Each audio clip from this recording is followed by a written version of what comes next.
너희 안에 이 마음을 품으라. 곧 그리스도 예수의 마음이니 그는 근본 하나님의 본체시나 하나님과 동등됨을 취할 것으로 여기지 아니하시고 오히려 자기를 비워 종의 형체를 가지사 사람들과 같이 되셨고 사람의 모양으로 나타나사 자기를 낮추시고 죽기까지 복종하셨으니 곧 십자가에 죽으심이라. 이러므로 하나님이 그를 지극히 높여 모든 이름 위에 뛰어난 이름을 주사 하늘에 있는 자들과 땅에 있는 자들과 땅 아래에 있는 자들로 모든 무릎을 예수의 이름에 꿇게 하시고 모든 입으로 예수 그리스도를 주라 시인하여 하나님 아버지께 영광을 돌리게 하셨느니라. 대통령은 대통령으로서의 마음의 무게가 있겠죠. 그리고 우리 모두는 부모이지 않습니까? 부모이기 때문에 이 새벽부터 가지는 부모로서의 마음이 있을 겁니다. 그렇다면 우리가 이 새벽에 그리스도인으로서 신자로서 모였는데 하나님의 자녀로서 하나님 나라의 백성으로서 가져야 될 마음이 있지 않겠습니까? 신자로서 가져야 될 마음이 뭘까요? 바로 그리스도 예수의 마음입니다. 오늘 또 우리가 붙잡아야 될 것은 주님의 마음이에요. 이 마음을 달라고 고난주간 첫째 날 우리가 새벽에 기도하실 때 여러분 간구하시고 그리스도 예수의 마음을 품은 복된 고난주간 첫째 날 되시기를 바랍니다. 그래서 오늘 이 첫날 새벽을 보내면서 오늘 본문은 그리스도 예수의 마음이 어떤 것인지에 대해서 우리에게 말씀해 주고 있어요. 본문 5절을 보시기를 바랍니다. 너희 안에 이 마음을 품으라. 곧 그리스도 예수의 마음이니. 사도 바울은 당시 빌립보 교인들에게 이 마음을 품으라고 권면하고 있어요. 그리스도 예수의 마음. 교회는 어떤 곳입니까, 여러분? 죄인들이 모인 영적 종합병원과도 같습니다. 모든 사람들이 다 죄인입니다. 거기에다가 기질도 다르고 성격도 다르고 또 살아가는 방법도 다 다릅니다. 그 말은 신앙의 방법도 같지가 않다는 거예요. 이렇게 교회라는 것은 어찌 보면 모래알과도 같은 신자들이 모인 그러한 병원과도 같은 곳인데, 그런데 이런 교회가 우리가 어떤 마음을 품고 교회를 세워나가야 되는가, 그 말입니다. 그리스도 예수의 마음을 동일하게 품을 때 교회가 분열되지 않고 평안할 수가 있죠. 그리고 교회가 건강함으로써 우리가 지체를 이루고 있기 때문에 행복한 신자로서의 신앙의 삶을 살 수가 있는 겁니다. 교회는 하나님의 일을 하는 하나님의 집입니다. 그래서 하나님의 일을 하기 위해서 성경의 가르침은 일치된 마음을 가지라는 거예요.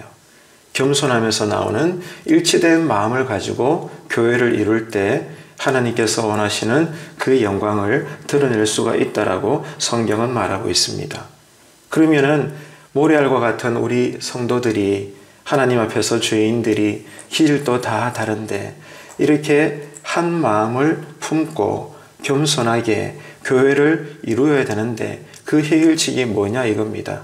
오늘 본문의 가르침은 그리스도의 예수의 마음입니다. 이것이 해결책이라는 거예요. 기질이 다르고 성격도 다르고 모든 것이 다 다르고 주님의 일을 감당하는 교회 일도 모두가 생각하는 방법이 다 다를진데, 그럼에도 불구하고 우리가 하나된 마음을 가지고 서로가 서로에게 하나님 앞에서 겸손하게 교회를 평안하게 행복하게 이룰 수 있는 유일한 해결책은 그리스도의 예수의 마음이라는 겁니다. 이 마음을 품을 수 있는 신앙생활 되시기를 바라겠습니다. 그래서 오늘 본문에 보면 5절로 8절 우리 네 구절 말씀 다시 한번 교독해 보실까요? 너희 안에 이 마음을 품으라. 곧 그리스도 예수의 마음이니 그는 근본 하나님의 본체시나 하나님과 동등됨을 취할 것으로 여기지 아니하시고 오히려 자기를 비워 종의 형체를 가지사 사람들과 같이 되셨고 사람의 모양으로 나타나사 자기를 낮추시고 죽기까지 복종하셨으니 곧 십자가에 죽으심이라. 자, 여러분 방금 읽은 구절을 통해서 그리스도 예수의 마음이 어떤 것인가를 우리가 알 수가 있어요. 표현하자면 3단계 낮아지심입니다. 그리스도의 마음은 낮아지심인데 가장 높으신 분이 낮아지시는 건데 그 마음이라는 것이 3단계나 걸쳐서 낮아지고 계시더라는 거예요. 그래서 1단계 낮아지심이 뭐죠? 9절에 보니까 하나님의 본체이시지만 하나님과 동등됨을 취하지 아니하셨다 그 말입니다. 다시 말하면 권리를 포기하신 거예요. 우리 모두에게는 권리가 있고 특권이 있지 않겠습니까? 그런데 그리스도 예수의 마음을 품게 되면 자발적으로 권리를 포기하게 되는 거예요. 그래서 나보다 남을 낮게 여기고 겸손할 수가 있는 겁니다. 권리가 포기되어지기 때문에 우리는 어린아이 앞에서조차 겸손할 수가 있는 거예요. 이 마음을 품으라는 것입니다. 이게 그리스도의 1단계 낮아지심이고요. 2단계는 친히 사람이 되셔서 이 땅의 모든 멍에와 질고를 겪으셨다는 겁니다. 그렇기 때문에 주님이 우리를 위로할 수가 있는 거예요. 단지 하나님이시기 때문에, 하나님의 아들이시기 때문에 내가 너를 사랑한다, 힘내라, 위로받으라, 그리고 내가 있지 않니? 이게 아닙니다. 예수 그리스도가 이 땅에 우리보다 먼저 사람으로 오셔서 사람으로서 감당해야 될 그 수많은 십자가의 고난, 능력과 치욕과 매맞음과 헐벗음과 눈물과 피, 모든 것들을 우리가 맞아야 될 그 자리에 주님이 쓰셔서 모든 고난을 다 감당하셨습니다. 그렇기 때문에 주님을 이어서 이 땅에 보내심을 받아 사람으로 살아가는 인생의 모든 질고와 무게와 그 모든 아픔들을 주님은 아시는 거예요. 권리를 포기하셨던 그 주님께서 고난을 미리 겪으셨기 때문에 다 아시는 거예요. 그래서 우리가 그냥 주님이라고 불러도 주님께서는 하나님의 아들로서 내가 왜 그 신임을 내는지 아십니다. 동병상련을 겪으셨던 주님이시죠. 그래서 그 주님이 우리에게 위로자가 되시는 거예요. 그 주님이 우리에게 소망이 되는 겁니다. 그 주님으로부터 나오는 그리스도의 마음을 우리가 품을 때 여러분 하나님께는 영광이 되고 경건의 열매가 맺히며 우리는 주 안에서 가난할지라도 병들었을지라도 때로는 인생의 고난의 길을 걸을지라도 나는 주님 때문에 행복합니다. 주님의 은혜가 감사합니다. 주님이 나에게 선한 목자가 되어주셔서 감사합니다.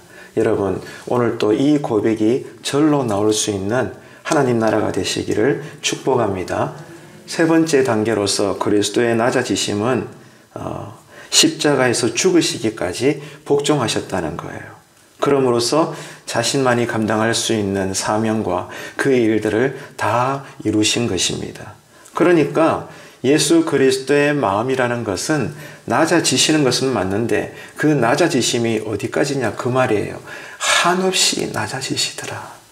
가장 높으신 분이, 가장 귀하신 분이 가장 한없이 낮아지시고 낮아지시고 또 낮아지시고 우리를 품에 안으시려고 가장 귀하신 분이 가장 비천한 자의 모습으로 죽으심으로 그의 사명을 다 이루시기까지 계속해서 낮아지셨던 그 그리스도의 마음, 그 예수의 마음을 성령님은 우리로 품게 하시는 겁니다. 이 새벽에 주님께서 불러주셨는데 왜 기도하게 하실까요? 이 마음을 품게 해달라고 기도하시라는 겁니다. 여러분 첫날부터 이 새벽에 그리스도의 예수의 마음이 여러분에게 깃들게 되기를 주님의 이름으로 축복합니다. 본문 9절을 보시겠습니다. 이러므로 하나님이 그를 지극히 높여 모든 이름 위에 뛰어난 이름을 주사. 자, 9절 제일 먼저 나오는 단어가 뭐죠? 이름으로입니다. 자, 뭐가 이름으로 그래요? 예수 그리스도의 낮아지심의 결과가 무엇인가 그 말이에요. 자기 비하라고 이야기하죠. 예수님의 권리 포기. 자, 예수님이 스스로 이렇게 낮아지시고 낮아지셨는데 그 결과가 뭐냐? 그러므로 뭐예요? 하나님께서 높여주시더라는 거예요. 예수 그리스도가 자발적으로 낮아지시는 희생의 삶을 십자가의 대속의 사역을 감당했을 때 하늘에 계신 성부 아버지 하나님께서는 그 낮아지신 당신의 아들 예수 그리스도를 한없이 높여주시더라. 이것이 9절의 말씀입니다. 그러니까 그리스도 예수의 마음을 가지라고 말씀하고 있는데 이것은 그리스도뿐만이 아니라 우리도 그렇게 살아야 됨을 말씀하고 있지 않습니까? 그러니까 자기를 낮추는 자에게 하나님께서 높여주실 때까지 뭐 하라는 거예요? 기다리라는 거예요. 그래서 기독교 신앙은 기다림입니다. 구약의 기다림은 뭐예요? 오시겠다, 오시겠다 예언되어졌던 메시아를 기다리는 신앙입니다. 그러면 신약의 신앙은 무엇입니까? 신약의 기다림은 무엇입니까? 오시겠다고 하신 예수님이 오셨으니 그리고 그 예수님이 우리에게 뭘 약속하셨죠? 성령님을 기다려라. 성령님이 오실 때까지 사복음서는 기다리는 거예요. 그리고 사도행전을 지나가면서 성령님이 오셨죠. 성령의 시대를 살아가는 지금 저와 여러분 신약시대의 백성들은 마지막 하나의 기다림이 있습니다. 뭡니까? 다시 오시겠다고 말씀하셨으니 재림하실 주님을 우리가 기다리는 것입니다.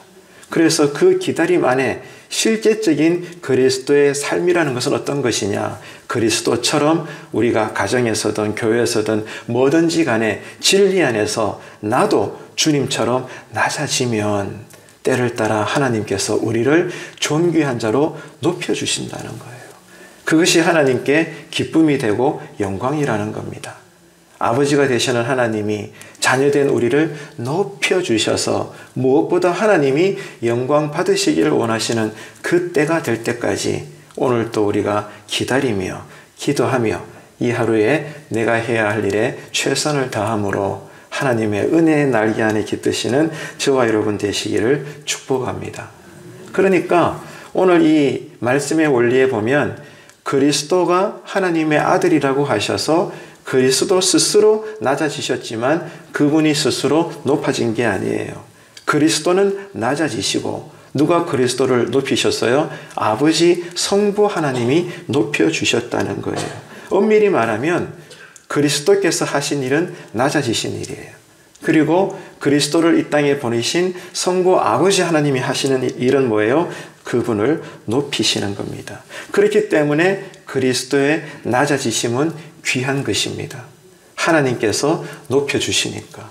여러분 그래서 이 말씀의 원리를 우리가 깊이 이해하시고 오늘 또 우리가 할 일은 그 그리스도의 은혜의 마음을 가지시고 우리가 누구 앞에서든지 간에 진리에 입각하여 낮아지게 될 때 주님께서 높여주실 테니 여러분 그 귀한 신앙의 삶을 오늘 또 우리가 살 수가 있어야 되는 겁니다. 그래서 찾지는 않겠지만 제가 읽어드립니다. 베드로전서 5장 6절에 보면 이렇게 나와 있어요. 그러므로 하나님의 능하신 손 아래에서 겸손하라. 때가 되면 너희를 높이시리라. 믿으십니까? 아멘. 여러분 이 말씀대로 사시는 이 하루가 되시기를 축복합니다. 귀한 구절이라 다시 읽어드릴게요. 그러므로 하나님의 어떤 손이죠? 능하신 손. 무엇이라도 할 수 있는 능하신 손 아래에서 뭘 하라는 겁니까? 자신만만해 하는 것이 아니라 겸손하라는 거예요. 그러면은 무엇이라도 할 수 있는 하나님의 손이 때가 되면 카이로스 하나님의 시간이죠. 우리를 뭐 하시겠다? 높여주시겠다는 거예요. 이게 여러분 신앙을 사는 시작과 끝이 되는 겁니다. 그러니까 오늘 이 말씀 앞에서 그렇지 낮아져야지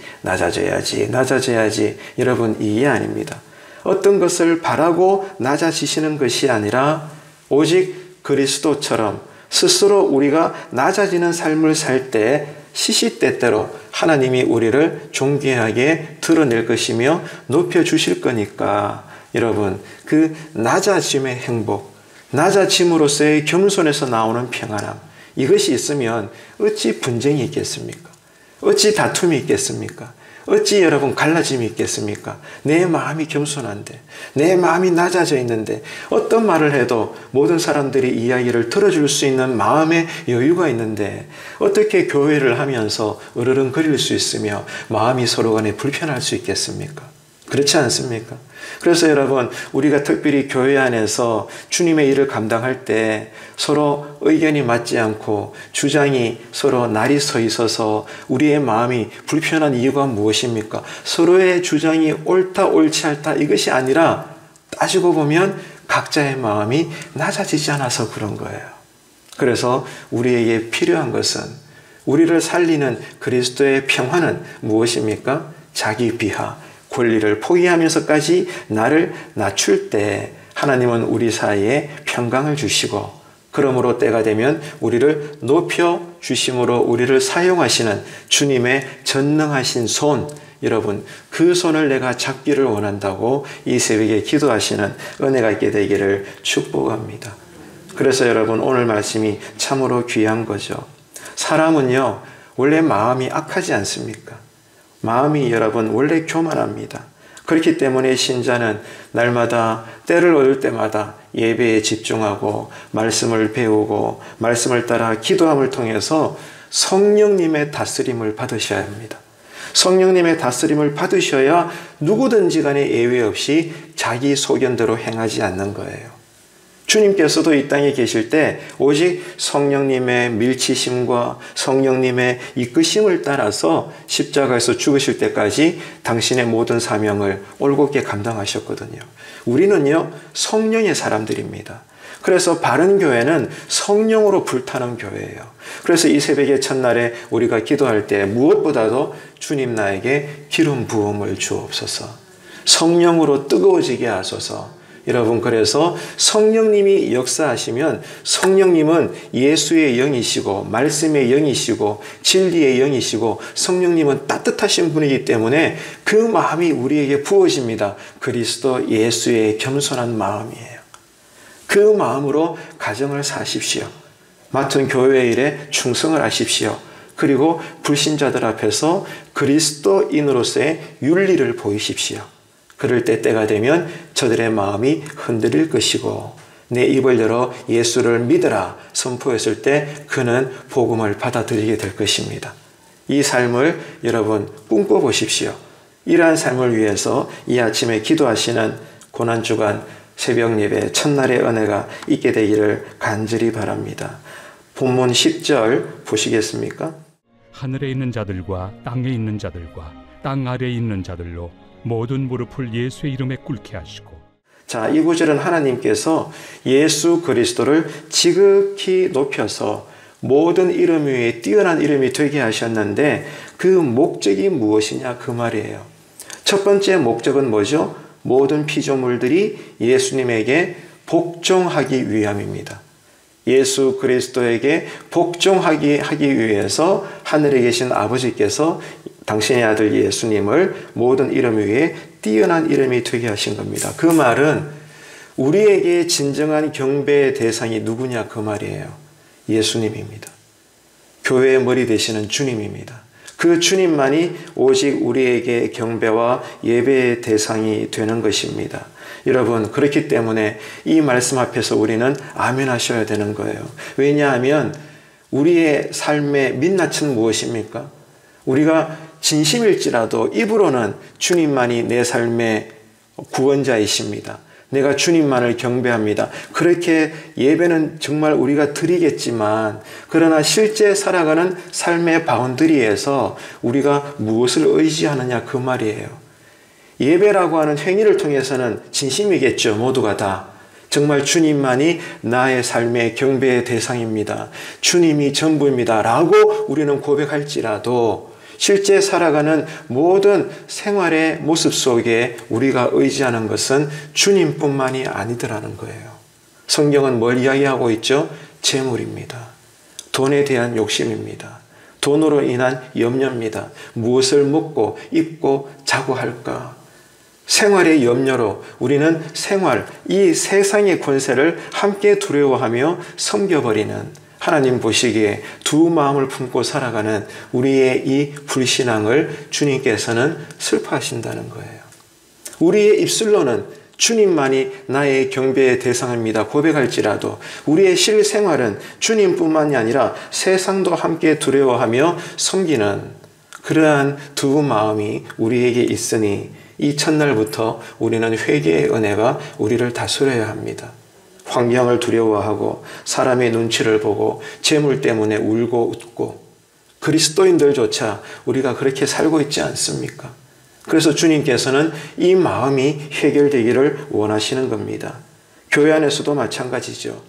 여러분은 그렇지 않겠지만 한국교회의 지금까지의 역사를 보십시오. 직분이 어느새 계급이 되어버렸고, 교회 안에서도 사람의 눈치를 보고, 교회 안에서도 사람과의 관계가 먼저 우리에게 부담이 되어서 말씀의 원리를 따라 일하는 것이 아니라 너와 나 사이의 관계를 먼저 계산하는, 그래서 하나님의 일이 아니라 사람의 일을 먼저 생각하는, 예수님이 베드로에게 꾸짖었듯이 그러한 신앙의 패턴이 우리에게도 있지 않냐, 그 말입니다. 정말 나는 죽을지라도, 그러므로 내가 사람들에게 욕을 먹을지라도 나는 하나님의 편에 서서 하나님의 마음만 나는 외치면서 내가 먼저 그 삶을 살면서 또 누군가에게 그것을 나는 양육하고 있는가? 나는 정말 하나님만 경배하는가? 오늘 예수 그리스도의 자기 비하, 그러나 이 예수 그리스도를 높이시는, 왜? 예수님만을 경배하게 만드시는 하나님의 마음을 우리가 깨닫게 되기를 간절히 바랍니다. 11절 보시겠습니다.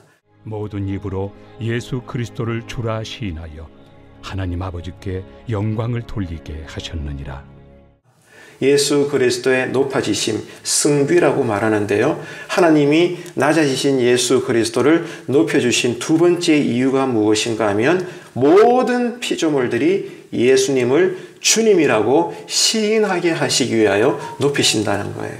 첫 번째는 예수의 이름 앞에 복종하도록, 두 번째는 예수님이 진정한 내 인생의 주인이심을 시인하게 하시기 위하여 하나님이 때가 되었을 때 예수 그리스도를 높여주셨다, 그 말입니다.